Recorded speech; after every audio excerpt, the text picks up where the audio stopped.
Susie, can you hear me okay? Sounds good, Charlie.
All right, good morning, everyone. It is 10:45 here on Thursday morning. Great to be back here on Lead.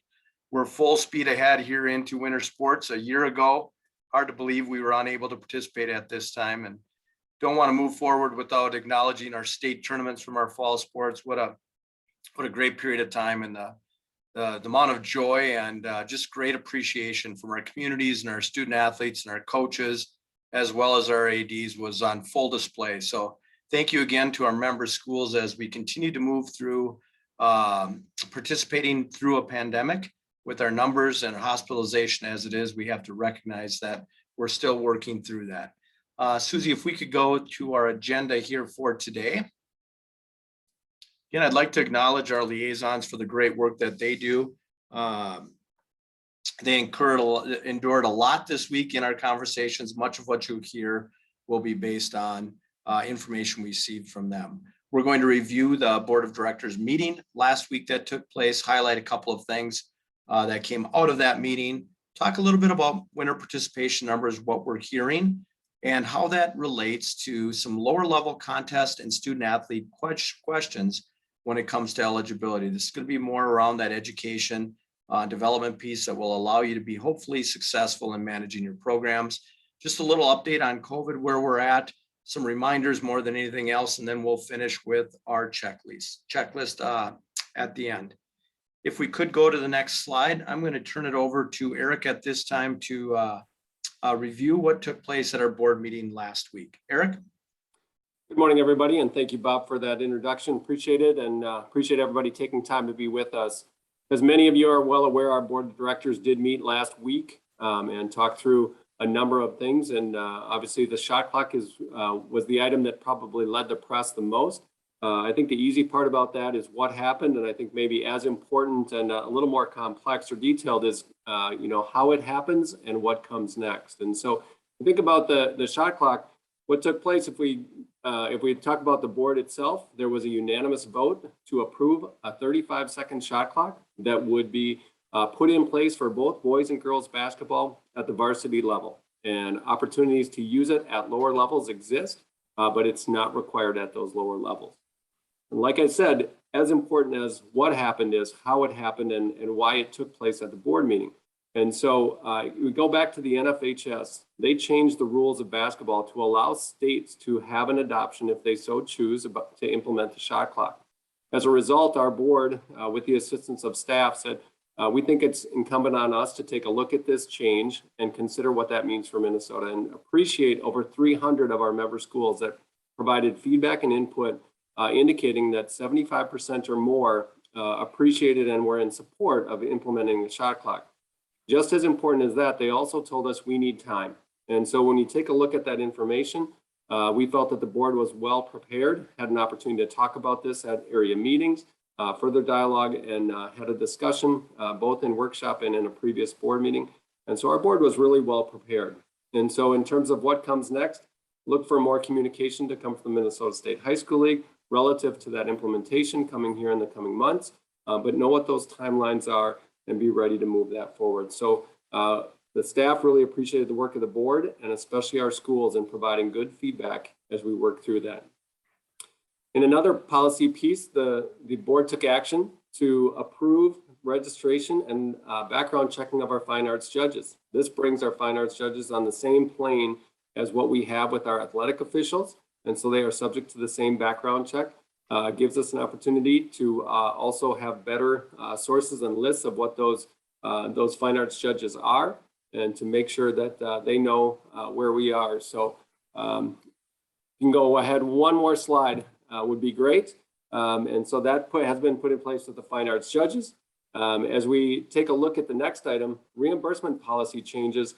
This one is a little bit more complex, but as many of you know, the board put in place a new method by which membership dues are calculated and determined for our schools. And it has to do with revenue generation and excess revenue that exists at the end of the year. For a long time, since 1990, there has been tournament reimbursements that have been provided to our member schools that participate based on a number of factors. We have not, because of the financial situation of the league, been able to implement that tournament reimbursement for the past 5 years. And because the reimbursement now goes back to all schools through the membership dues process, it's time for us to update that language. So our board had a first read at what the language would look like when we pulled that tournament reimbursement policy out of the current language. And so that comes out of our board policy manual, but it also comes out of our rules and policies and how those things might be impacted. Obviously, Bob talked about the completion of fall, and we're turning our attention to winter. So just in winter tournaments, a couple of things to be aware of. Boys basketball state tournament venue selection continues in process with the greatest likelihood that we will be having championships at University of Minnesota at Williams Arena. We likely will still have some early rounds in boys basketball that will take place at Target Center. But due to conflicts that they have on the calendar, we are going to move the championship competition over to Williams Arena.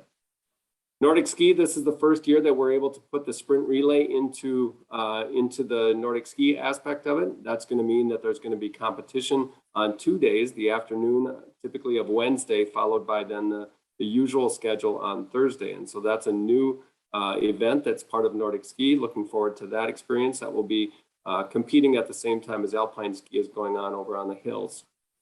And then wrestling, again, many of you know that a girls division will be a part of our state tournament. Planning is in place for that. A reminder that if you have girls in your wrestling program, a survey has been sent out for you to respond here to the league. So please make sure and let the league know if you have girls that are in your wrestling program. It also asks for a little more specific information about them. But that assists us in developing plans for what that sectional tournament is going to look like, as well as the state tournament, number of classes, et cetera. So those things are coming our way. Final two things here are representative assembly. Again, that's around bylaw changes, and Bob's going to talk us through that. And then following that, Charlie's going to give us a little bit of information relative to AD education and a change in policy there. So Bob, I'll turn it back to you first on any cleanup on the topics I discussed, but then also to move ahead into rep assembly. A great job on the summary there, Eric, as to what took place at our board meeting.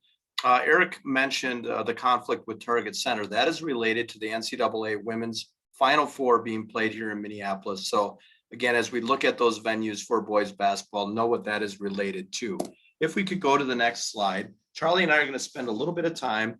I'll cover rep assembly, and then Charlie will talk about a continuing ed for ADs. We thought it was a good time to review what rep assembly truly is. So Eric did a great job of walking us through what happened with the shot clock. Now the shot clock on a number of occasions went through an activity advisory process, which can be found on page 5 of your handbook as well. But today we're going to focus on the rep assembly process. So page 4 talks about how rep assembly questions can be asked. Within that process, 2 questions were asked for this year's rep assembly, which will be later this spring. First is a question around boys volleyball, which we've heard before, and then unified sports, having to do with Special Olympics. So those conversations, again, will take place at the region level. Whether you are on the region committee or not, rep assembly is set up so each school has a voice in that rep assembly process. Region committees will select rep assembly through their region committee. Rep assembly should be working with you to better understand how your part of the state, one of the 16 regions made up of 8A and 8AA, feel about those two questions moving forward. So those two proposals took place prior to October 15th. November 1st, those were sent to the region committees. Many of those committees are engaged in those conversations right now. They will actually be voting as to whether or not those questions move forward towards rep assembly. By February 15th, those committees need to vote again and let us know how they voted on them. And then I believe it's May 10th, rep assembly will meet to vote on those two questions. Understand that rep assembly is another way that decisions can be made through the Minnesota State High School League. Again, those decisions in this case are made up of our member schools, representatives of our member schools through the region committees and the rep assembly process. So I think it's important again to remember how decisions can be made. And this is an example of rep assembly again with two questions. Also, those proposals can be found on our website every year, and it's under about, I believe, on our website if you'd like to see those proposals. Charlie, Eric, Laura, Lisa, anything I missed there before we pass it on to Charlie here to talk AD education? Bob, I think that's a really rapid explanation, but a good one. And I think the one key point to also remember is that rep assembly is the method by which bylaws are adjusted. And at the board table is where policies are adjusted. And playing rules like the shot clock fall under board jurisdiction, while any change in bylaw falls under the jurisdiction of a representative assembly. And so just a little bit of a nuance there as to why one goes through a board while the other ones go through rep assembly. Perfect, Eric. Thank you for catching that as well on the bylaw versus policy. Charlie, walk us through what took place at the board meeting regarding AD education requirements. Will do. Thanks, Bob. Yeah, and just a little bit of history. The board simply made an adjustment in existing policy. And I think an adjustment that is helpful to you as ADs by extending a deadline to complete the requirement. I just want to back up a little bit before diving into that to remind ADs that the purpose of this policy was to create alignment between head coaches and ADs in the why we play philosophy, right? Where a number of coaches on staffs across the state had maybe more in-depth conversation and understanding of why we play because of their participation in the head coaches course. And so the purpose of this policy was to make sure that we were doing what we could to create alignment between head coaches and ADs. Now, a little bit about the requirement. It's a one-time requirement for ADs to complete a condensed version of the Minnesota head coaches course within 3 years. What the board did was said for those ADs that were in place in 2019 when that initial policy was passed, you now have until July of 2023 to complete that requirement. The pandemic disrupted our opportunity and your opportunity to receive this requirement. For those ADs that were hired in 2020 or later, it's a standing 3-year requirement. Again, a one-time requirement to complete. How can you meet the requirement? Well, some of you maybe have served as a coach or have taken the full version of the Minnesota head coaches course since 2012. 2012 was when the current curriculum, the current why we play philosophy was embedded into our head coaches course. Some of you maybe have audited the classroom portion of that Minnesota head coaches course. That is when your coaches can go into their dashboard and they can register and sign up to participate and take Minnesota head coaches course. You too could sit in and audit the classroom portion. And that's currently offered via Zoom. And we do have some in-person offerings as well. Now the spring schedule is going to be released shortly. And you would see that in your dashboard. And that is one way you could meet the requirement. And then we are offering and have offered AD only versions of the Minnesota head coaches course. Jody offered a 3-part series during the pandemic in May of 2020 that many of you signed up and participated in. And continuing in that mode, there will be additional offerings on February 15th or April 20th over Zoom. And at the MNI AAA Spring Conference, you'll have the opportunity to attend in person. And there would be ongoing opportunities on an annual basis for this requirement to be met, hopefully at a time that is convenient for you and that will fit your schedule well.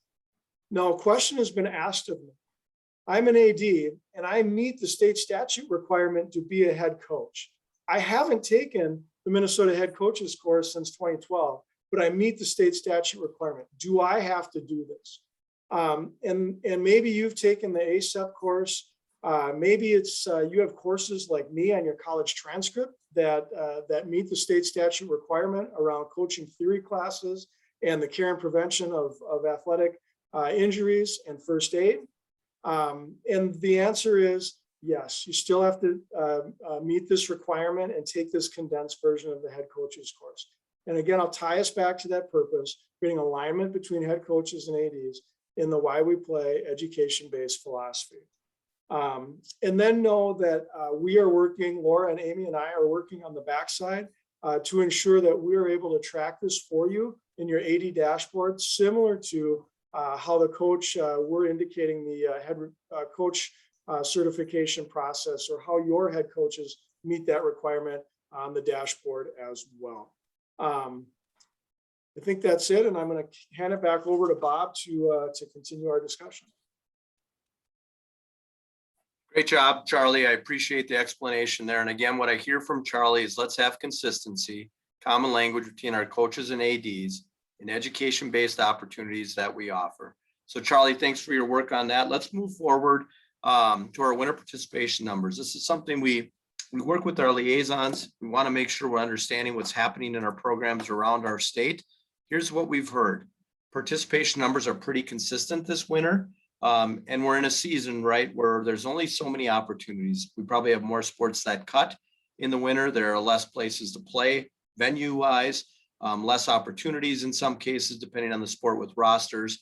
Yet the other theme that we heard, which will lead to our next slide as well, there's a couple where we're noticing participation numbers low. We want to make sure that we continue to monitor that, better understand why that is occurring, and really begin to look at, is this a trend that we're going to continue to see?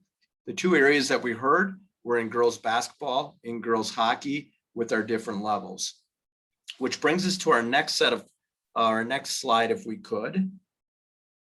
Questions that we're receiving here, and questions that come to us from our liaisons, and I really think questions that often result of what we just talked about in terms of participation numbers during our winter sports season. So if numbers are low, let's say in lower level girls basketball or at the JV level of girls hockey, there's some complexities that occur within participation. So please know this, much like our liaisons that we talked about with this afternoon or earlier this week, this will not be the last time we cover this topic. We'll continue to work with our liaisons. We'll continue to work with you on resources that best serve you to make sure that we're making the right interpretation when it comes to Minnesota State High School League rules, policies, and bylaws. So we're going to start quickly with what constitutes an MSHSL contest. First and foremost, make sure you know who is on your teams at all levels. Any program that you govern, know who is on your team. But when we get into that lower levels, especially around 9th grade, C squad, B squad, make sure you also know who you're competing against. A reminder, the Minnesota State High School League governs any team with a 10th grader or above competing, practicing, or training, right? We govern those programs. We often hear, and we need to continue to ask that question, why don't we just start in 9th grade? And that is something that we need to continue to look at. Yet I believe the C squad complicates that conversation a little bit as you manage your programs. I've yet to find anywhere in the handbook where it identifies a C squad, yet we know that many of our teams, many of our schools are using C squads. Just know that if your C squad consists of 10th, 11th, or 12th graders, or if your C squad competes against any C squads that have 9th, 10th, 11th, or 12th graders, it then becomes a sanctioned activity by the Minnesota State High School League, and it is governed by us, and all of our rules, policies, and bylaws apply to that sport. Make sure that you understand, if you have a 9th grader who's participating, or a 7th and 8th grader, and they are moved up to a level that we govern, daily and season limits then apply. That's that 500 series of bylaws. Make sure that we're using eligible athletes. Those ineligible athletes end up impacting teams. We want to make sure we try and avert that. Similarly, I would say more in the individual side of things, any competition that includes varsity athletes is a varsity competition. So if you have that race, or if you have that meet, and you have varsity ineligible athletes, they are unable to participate against varsity athletes. All right, so if you think it is a JV competition, but your varsity athletes are participating, then it becomes a varsity contest. We will hear at times that there is an exhibition heat or an exhibition competition. Please know that exhibition is an NFHS term in the rules book, and there are only 2 sports that apply exhibition language. Those are tennis and swimming. Also, questions we're getting around girls wrestling, know that the match limits apply. A team or girl does not get additional matches. 9th grade wrestling has been a popular topic, right? 9th grade wrestling, keep in mind, where they wrestle prior to that 22nd calendar date, according to the bylaw again, right? Counts towards their season if they start with that JV varsity moving forward. And no, if they're in wrestling prior to beginning with that varsity team, following the 22nd, they are not eligible to postseason play according to language. So just be aware of that language as well. Understand this, that once they start competing with any level, C squad, B squad, JV or above, those contests then count and apply those daily and season limits. A couple other questions. I'm going to pause there first. Eric, Charlie, Lisa, Laura, anything I missed there in this first half of this slide? All right, I'm going to keep moving. A couple other questions pertaining to bylaw 208. We're in that area where captain's practices are beginning to occur again. Make sure that you know that language. Use that language in bylaw 208. A couple things to highlight. Supervision can take place, but it needs to be by non-school personnel. It also uses the term salary. So understand that that's that spontaneous activity where students are getting together, could be in the name of a sport, but it should be run, should be organized by students, right? In this case, oftentimes captains. Hearing a little bit about open gyms. Be aware of what the bylaw language says. There is no such thing as a baseball open gym. There is no such thing as a softball open gym. Open gyms are not sport specific. They should be available for any number of activities. Again, if students show up and there is an open gym, they should be able to go in and play volleyball if that is the case, or you could have potential throwing going on in baseball and or softball, making sure that it is not sport specific and we're honoring the intent and the spirit of what the language is around open gyms. Just a reminder, supervision can be different in open gyms, yet there should be no coaching that occurs in open gym. All right, Charlie, Eric, Laura, Lisa, again, if I'm not missing anything, let's go on to our next slide if we could. And I'm going to turn it over to Charlie. Just talk a little bit and remind us again where we're at with COVID and our guidance.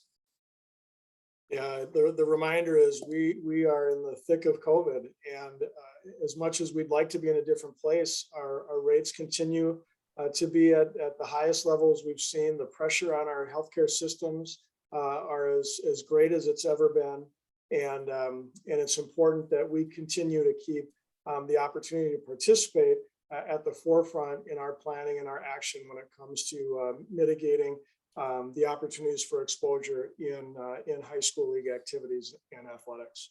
I think the key piece right out of the gate is knowing that each school and venue has specific requirements. Let's be crystal clear with each other as we prepare to compete on a daily and weekly basis. In many cases, those requirements are like moving goalposts. They're relaxed, and then they get stricter because of changes in COVID patterns in your school and in your community. So let's just make sure that we're continuing to emphasize communication and be crystal clear about what those expectations are. Are you establishing benchmarks for pausing a team or a program based on a number of cases? Working with your district admin team and your COVID response team, what is that threshold? We're seeing some schools that are identifying a number. When a third person on a team is positive, we're going to hit the pause button. And again, it's uncomfortable. It feels like you're creating competitive disadvantage, but we really want to make sure that we're allowing our teams the opportunity to safely get towards the end of the season, postseason competition, and complete seasons in a positive fashion. What are we doing with positive cases when we're competing interscholastically? Are we notifying schools that we've identified a student on our team, and we want to make sure that we had 2 competitions last week, and we're being crystal clear with our opponents that there was likely a positive case that participated in that contest. Please make sure that that we're doing those sorts of things. And then know and review the indoor recommendations in particular, but this is the pooling and congregating of players, physical distancing when we can, wearing of masks. Reminder that unlike last year, sports medicine is recommending that when shower facilities are available, let's use them. Let's be quick and efficient, but let's use them because hygiene matters. And if showers are not available, let's make sure that we're using soap and water wipes. And then know that under your COVID resources, we do have a graduated return to sport protocol for those student athletes that have tested positive.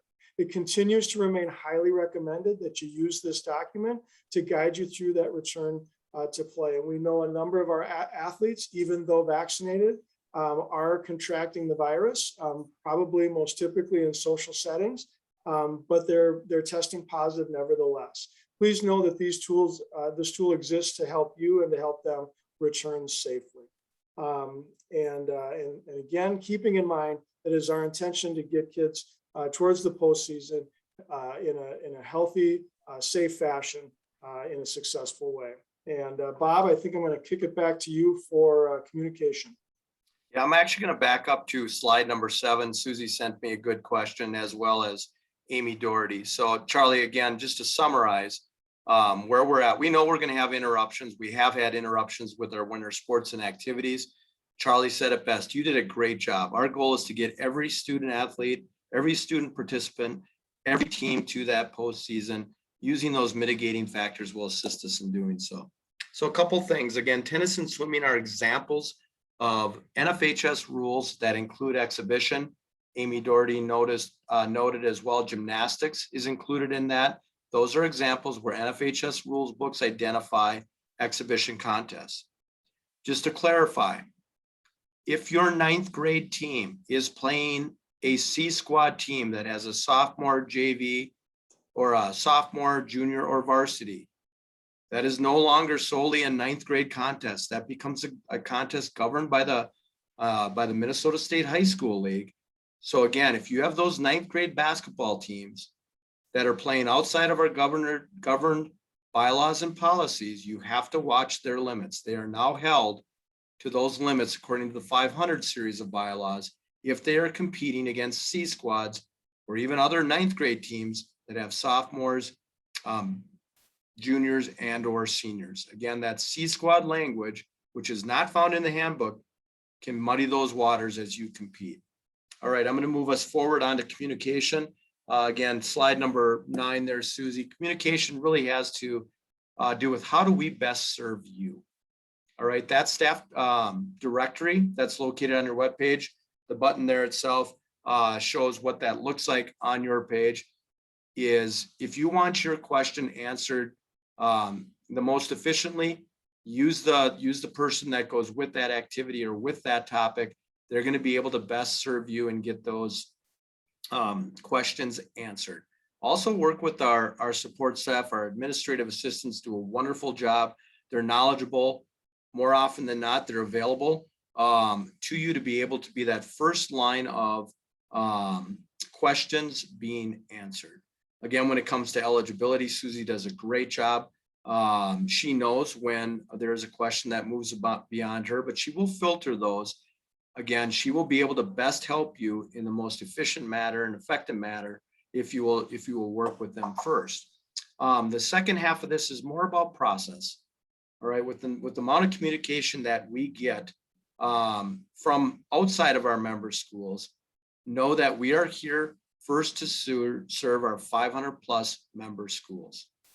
We know you do a great job of working with families, with interested parties within your communities. It's not that we don't want them to have the information.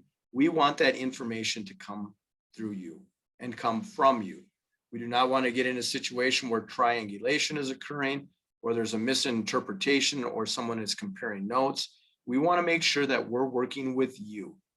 All right, you first with your administration. You do a great job of serving your student athletes, community members, and your parents. So understand why we do that, why we communicate that, and why we want to continue to serve you and work with you. On my wish list to Santa, if you would put your individual information or contact information on your directory that we have access to, that would be that would allow us to be more effective to getting to you directly. Having to work with numbers that are very general or no email addresses that are direct makes it very difficult, again, for us to answer you when you have questions. So again, as much detail that we can get from you, it would be very helpful. All right, I think we're moving on to the checklist after this here, Susie. I'm going to turn it over to Laura. Great. Good morning, everyone. Just a reminder that you'll see these checklists at each of our lead meetings. And then in the update that goes out today, you'll also see this checklist along with some directions and links that kind of cover how-tos on any of these that might have that associated with them. The first two items on the checklist have to do with awards. The Excel Award has a December 10th deadline, and you can find the information for that on the awards tab at the top of the website underneath student recognition. The AAA awards, those have deadlines that are region specific as they are filtered through your administrative region first. Most of those deadlines are a December and/or January deadline. So please make sure you know from your region what the deadline is to submit those students for those awards. The third one circles back to one that Charlie talked about a little bit earlier, and that's that to do on your list to remember to communicate with other schools.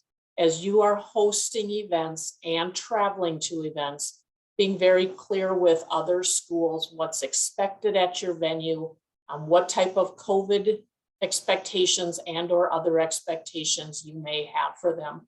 We've learned throughout the pandemic that I would call upping our game a little bit on game day communication is just really essential.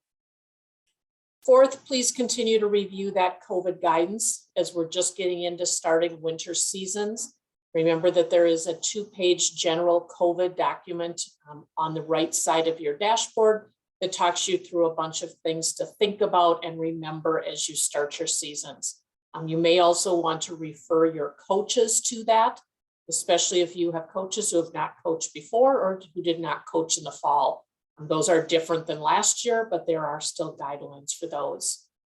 The fifth item comes back to Bob's reminder at the beginning about representative assembly. Your regions should be working with you at this time with those two proposals. If you have not heard that from your region yet, please be proactive and reach out and ask when that's happening and when you can start to provide some input on those. That information is due back to us mid-February, and regions received that recently. So that should be starting to work its way through you. And again, just be proactive. If you have not heard something, you likely should have, and something may have gotten missed along the way. And then finally, a reminder that with your winter sports and activities, circle back to emergency action plans for those activities. We talked about that quite a bit during the fall and how you could now have coaches submit those and view those. I'll have those directions for you in the update today, but think about your winter sports, the number of venues you use, and how to have emergency action plans in place for each of those activities and venues. And again, a reminder, this checklist will be in the update that'll come out later today, along with some directions for some of these of where to find them and how to access each one of these things. I believe I'm turning it back to Bob for a wrap up for today. Yeah, and thank you to everyone here for hanging with us here. We're a few minutes over, but we do want to make sure that we wish you a happy holidays. Know that you're an incredible gift to all of us. We so appreciate the ability to serve you. For those that are going to watch this following the meeting, thank you for doing so. We're going to see in 2022, we're going to have the speech and debate tournaments waiting for us as we get into January. So have the happiest of holidays. We look forward to seeing you in 2022, and make sure you're taking time for yourself and with your families to enjoy this time. This will conclude Lead Here for today. Thank you.